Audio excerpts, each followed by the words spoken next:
మళ్ళీ ఇదే కాంగ్రెస్ పార్టీ ప్రపంచమంతా పర్యటించడం మొదలుపెట్టింది. రాజ్యాంగాన్ని రాసే పండితుడు ఎవడైనా దొరుకుతాడా అని దేశాలు తిరగడం మొదలుపెట్టింది. ఎవరి దగ్గరికి పోయినా ఇంత భిన్నమైన ఈ దేశంలో రాజ్యాంగం రాయడం మా వల్ల కాదంటే ఒక అనేక దేశాల రాజ్యాంగాలు రాసినటువంటి ఐవర్ జెన్నింగ్ అనేటువంటి ఒక ప్రొఫెసర్ దగ్గరికి పోయారు.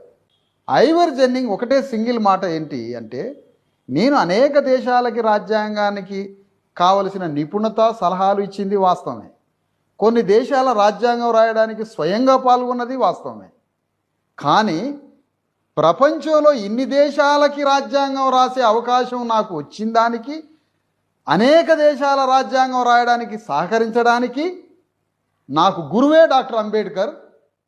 ఆ అంబేద్కర్ని మీ దేశంలో వదిలిపెట్టి నా దగ్గరికి ఎందుకు వచ్చారని వచ్చిన వాళ్ళని మెడలు పెట్టి బయటికి వెళ్ళగొట్టాడు ఐవర్ జెన్నింగ్.